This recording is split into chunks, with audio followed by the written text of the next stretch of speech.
Cuando sufras, no juzgues a Dios con tus débiles sentidos,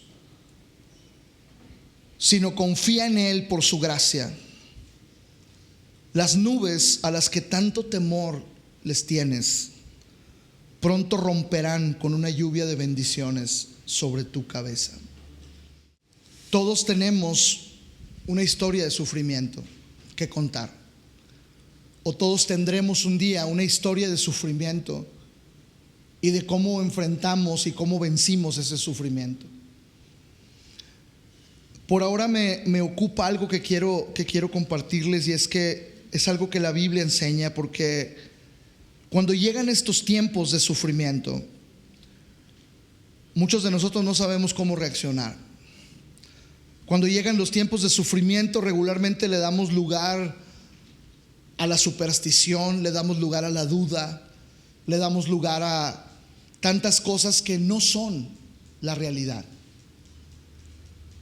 Me llama la atención que Jesús en Juan capítulo 9 tiene como título: Jesús sana a un hombre ciego de nacimiento. Entonces dice: mientras caminaba Jesús, vio a un hombre que era ciego de nacimiento. Me llama la atención aquí las palabras. O sea, en la Biblia cada palabra es importante. Dice que Jesús iba en marcha, Jesús iba caminando, y eso significa que Jesús no se ha detenido en ningún momento. Eso significa para ti que sientes que estás lejos de Dios, que estás pasando una situación de sufrimiento, déjame decirte, Jesús va camino hacia ese sufrimiento. Déjame decirte que tienes que captar hoy que Jesús no está estático, que Jesús no se ha parado, que Jesús no se ha olvidado de dónde estás, que Jesús no se ha olvidado de las cosas que estás viviendo, que Jesús no se ha olvidado de esto que está pasando en la vida de nuestros amigos hoy. Déjame decirte que Jesús llegó primero que tú y que yo con ellos. Déjame decirte que Jesús camina hacia tu sufrimiento. Y eso es algo que hoy debe alentar tu corazón, es algo que debe alentarnos como iglesia, porque me encanta que la Biblia marca las palabras que son importantes. Jesús caminaba, y cuando Jesús caminaba, ¿sabes qué? Vio a un hombre que era ciego de nacimiento. Déjame te digo algo importante: Jesús ve lo que tú estás pasando.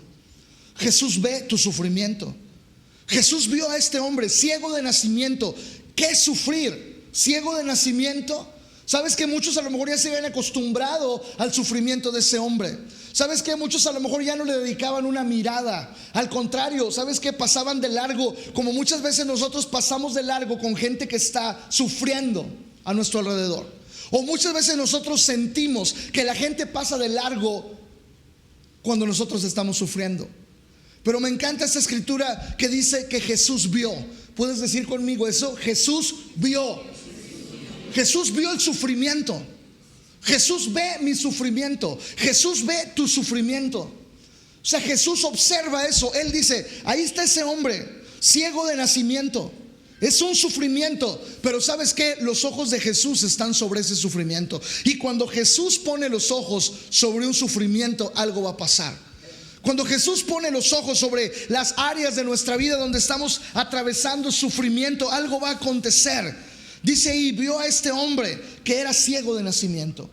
Ahora, voy a pararme ahí. Ciego de nacimiento. ¿Fue un niño ciego? ¿Fue un niño con dificultades? Obviamente. ¿Fue un niño quizá rechazado? ¿Fue un niño que sufrió? Y la pregunta que sigue cuando tú ves que un niño sufre es: ¿por qué?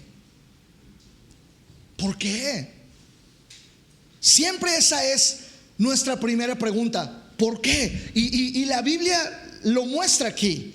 Iban los discípulos con Jesús, ¿sí? No se te olvide eso. Iban caminando. Jesús en el camino iba enrumbándose hacia el sufrimiento de este hombre. Jesús pone sus ojos en el sufrimiento de este hombre, pero sobre todo en este hombre. Pero los discípulos revelan nuestro corazón. Versículo 2: Rabí, ¿por qué nació ciego este hombre? Rabí, sí creo en ti, pero ¿por qué sufrió? Ahora, la primera pregunta es ¿por qué? Pero nosotros ya tenemos las respuestas. Cuando le vamos a preguntar por qué a Dios, solamente es como para inquietarlo, como para cuestionarlo, porque yo ya tengo mis respuestas, Dios. Porque los discípulos le dicen: ¿por qué? ¿Por qué nació ciego este hombre? Le preguntaron sus discípulos. ¿Fue por sus propios pecados o fueron sus padres? Siempre que hay sufrimiento, nosotros tenemos una pregunta: ¿por qué? Pero siempre que hay sufrimiento, nosotros buscamos un culpable. ¿Fue él o fueron sus padres? ¿Fue el diablo el que ganó esta batalla? ¿Fue la brujería? ¿Fue que no oramos lo suficiente? ¿Fue que no lo llevamos al hospital adecuado? ¿Qué fue? Nuestro corazón busca encontrar un culpable. ¿Quién fue? ¿Fue él o sus padres?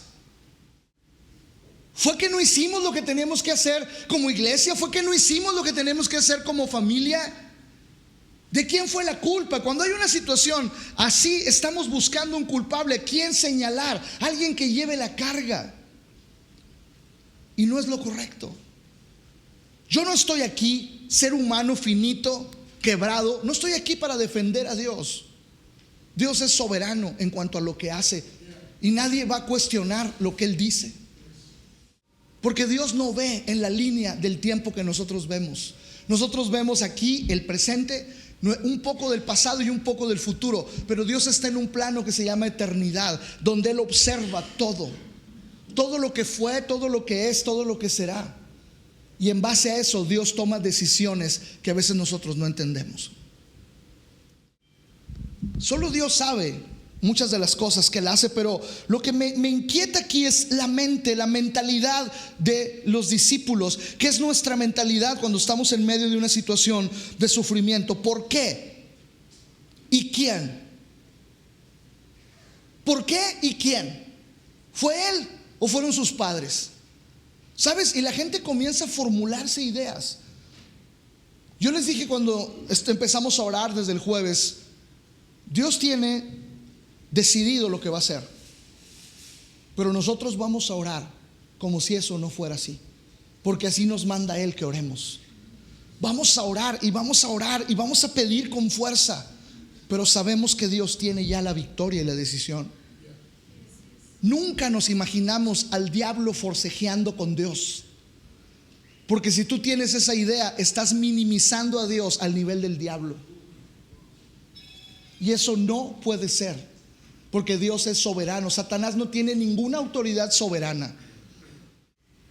Es que, ¿qué fue? ¿Quién fue?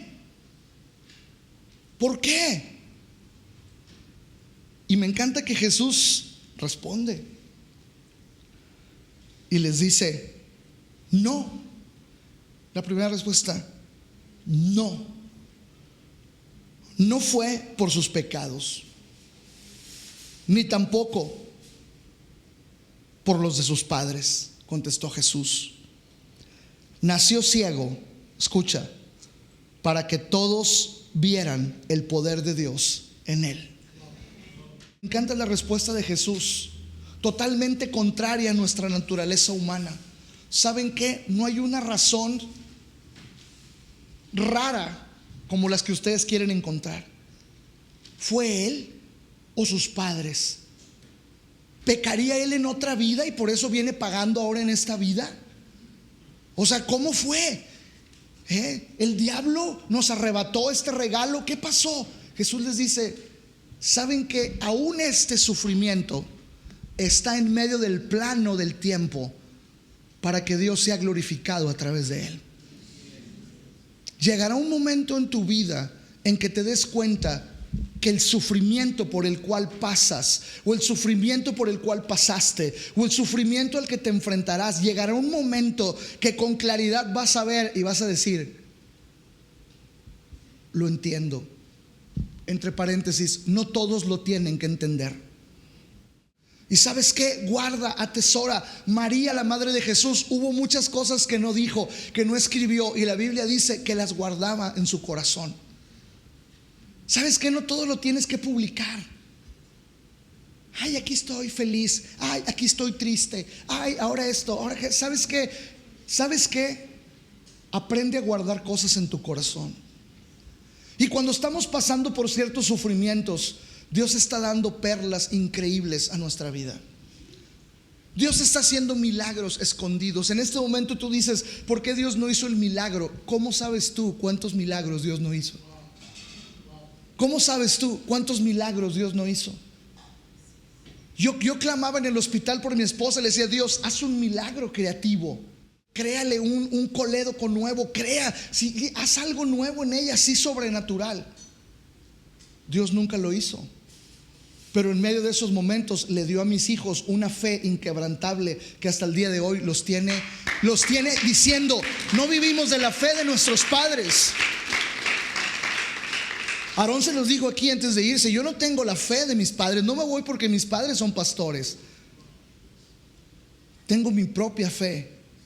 Lo que no dijo es que fue forjada en ese horno horrible del sufrimiento. Hay uno más entre las llamas. Hay uno más entre las aguas. Nunca estás solo. Nunca. ¿Por qué? ¿Por qué está pasando? ¿Por qué pasó? ¿Por qué pasará? Jesús lo dice para que vean el poder de Dios en él. Tú hoy no lo sabes. Yo hoy no lo sé. Yo no sé qué perlas y cosas ha depositado Dios en el corazón de nuestros amigos Daniel y Lili el día de hoy, pero sé que lo ha hecho. Mi esposa habló con Lili, yo hablé con Daniel y sé que Dios ha depositado cosas en sus corazones increíbles el día de hoy, como lo ha hecho con otros que han tenido pérdidas también. Porque Dios ha depositado en medio del sufrimiento algo a cambio. Y quizá no lo ves en el momento, pero un día saldrá la luz. Y un día Dios será glorificado a pesar del sufrimiento por el cual hemos estado pasando. Y entenderás. Porque no solamente Dios se lleva la gloria, sino derrama bien sobre nosotros. El sufrimiento traerá el poder de Dios para que sea visto en tu vida. No sabes cuándo, pero hay una certeza que va a suceder. Va a pasar. El enemigo no va a salirse con la suya. Las cosas no van a quedar igual. Dios va a hacer algo a tu favor. ¿Cuándo? Eso es lo que nosotros no podemos forzar, porque Dios en su soberanía sabe cuál es el momento adecuado, cuál es el momento indicado en el que Él va a actuar, en el que Él va a hablar, en el que Él va a cambiar las cosas. Cuando Jesús da esta respuesta, dice que después escupió en la tierra, hizo algo totalmente fuera de lo normal, totalmente fuera de lo ortodoxo, fuera del... Imagínate a Jesús.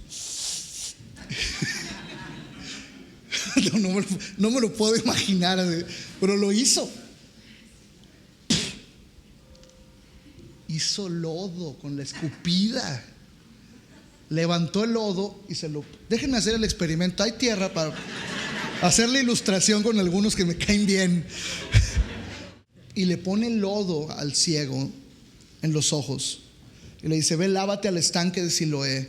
Y el hombre recuperó la vista. ¿Qué quiere decir esa acción? Que en medio del sufrimiento, en medio del tiempo que dura el sufrimiento, Dios hará cosas incomprensibles. Así como a veces el sufrimiento es inexplicable, también el poder de Dios es incomprensible para resolverlo. Es incomprensible para quebrantarlo. Es incomprensible para traer luz otra vez. Una vez más tú te quedarás: no sé cómo sufrí. Y también dirás: tampoco sé cómo Dios me sacó, pero lo hizo en un momento. ¿Me entiendes? Es algo que solo Dios hace. Es algo que solo Dios hace. No entiendo cómo llegué a esta oscuridad, pero tampoco entiendo cómo veo esta luz gloriosa ahora delante de mi vida. No entendemos cómo Él nació ciego, cómo ha sufrido tanto, cómo estuvo tanto tiempo lejos de la mano de Dios. ¿Cuántos ya era un hombre? Ellos dicen: ¿por qué este hombre nació ciego? Ya era un hombre. Ya habían pasado años de sufrimiento, pero al sufrimiento le llegó la hora cuando Jesús se plantó ahí. Y eso va a suceder en la vida de cada uno de nosotros. Eso está sucediendo en la vida de cada uno de nosotros. Eso está pasando hoy con nuestros amigos ahí, en ese lugar de dolor y de sufrimiento.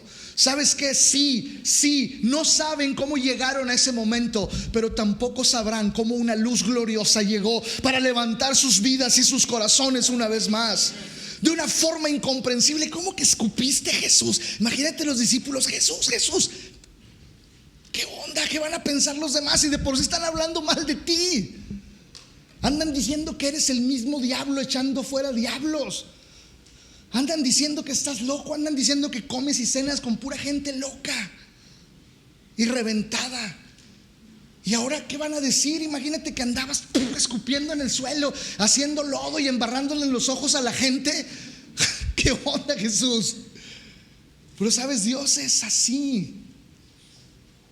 O sea, Dios a veces hace esas cosas que tú no sabes ni cómo, ni por dónde, ni en qué momento, pero de repente ya te ves del otro lado del silencio, del otro lado del dolor, del otro lado del sufrimiento. No sabes cómo llegaste ahí. Me acuerdo, Monse dice: no me acuerdo, no sé, cuando entramos al hospital iba intoxicada ya por la bilis en el cuerpo. No sé ni cómo entré. Pero tampoco sabíamos cuando íbamos ya de salida, diciendo: ¿realmente ya vamos de salida? O sea, ¿realmente ya te operaron? ¿Realmente ya se hizo? ¿Realmente ya sucedió el milagro? Hay veces no sabes cómo entras al sufrimiento.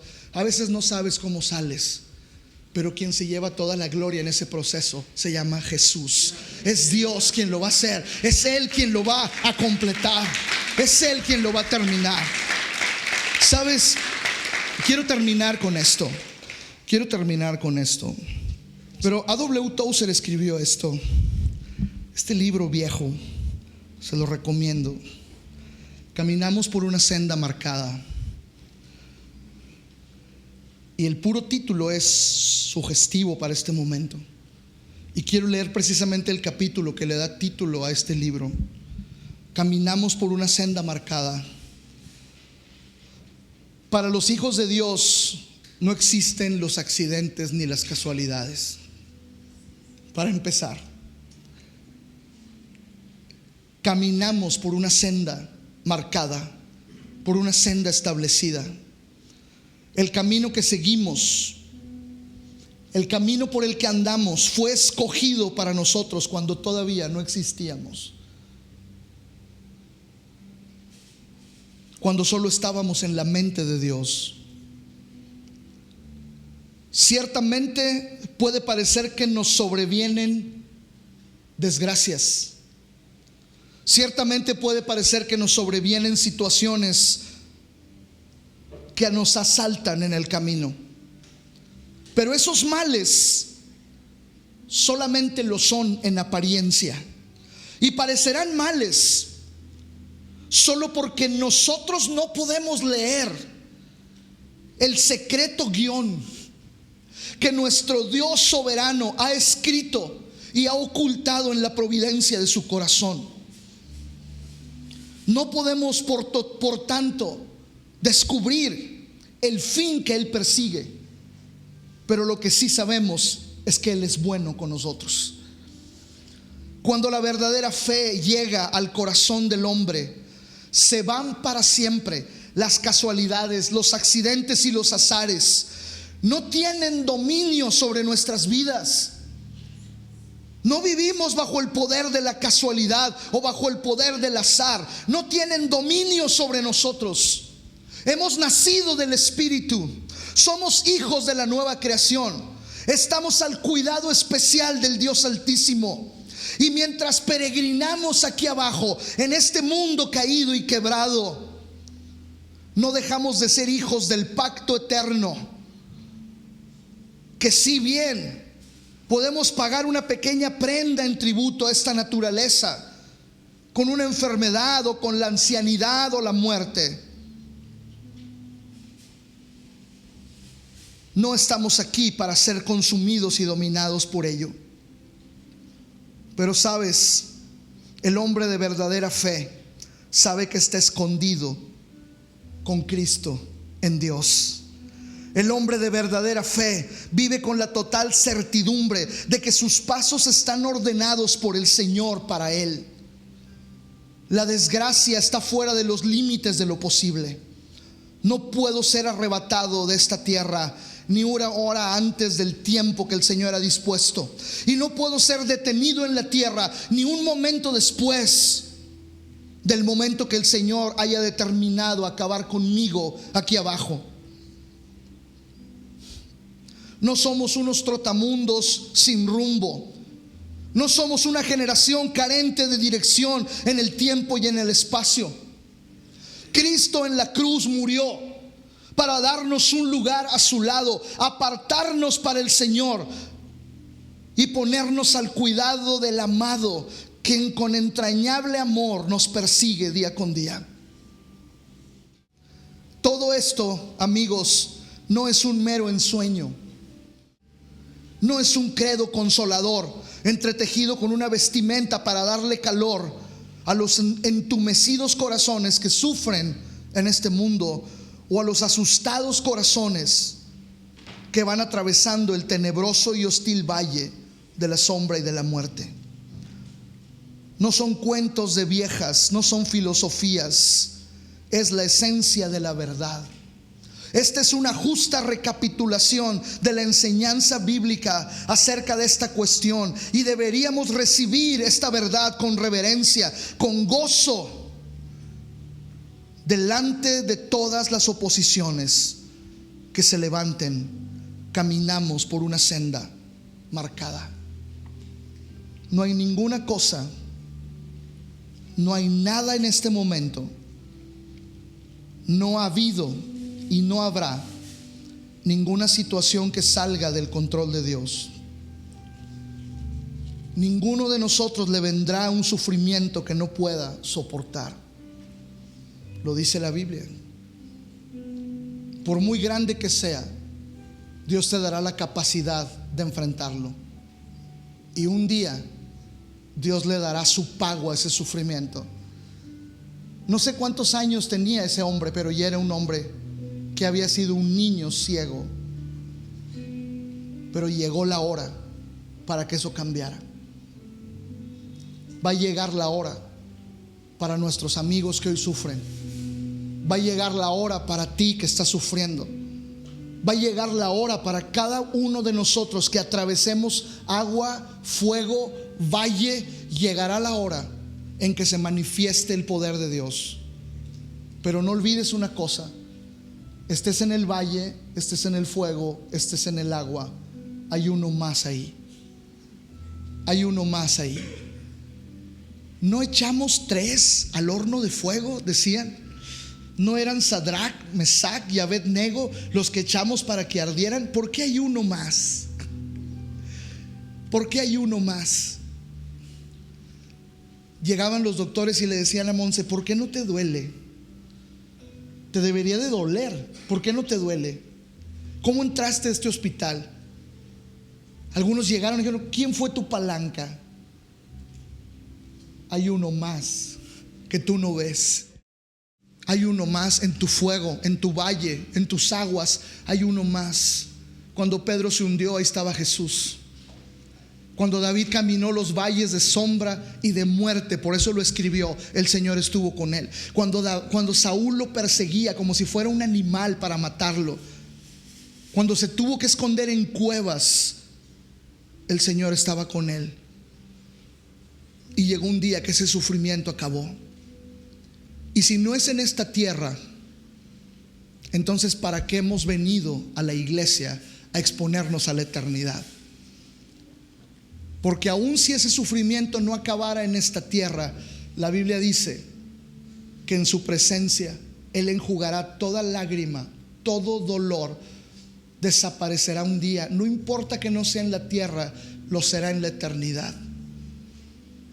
Les dije al principio, yo iba a la iglesia bautista cuando era niño, y me acuerdo aquel pastor, predicara de lo que predicara, siempre terminaba diciendo: ¿y si esta noche pidieran tu alma? ¿Y si hoy te murieras, a dónde irías? Toma una decisión por Cristo. Esas palabras nunca se me olvidan.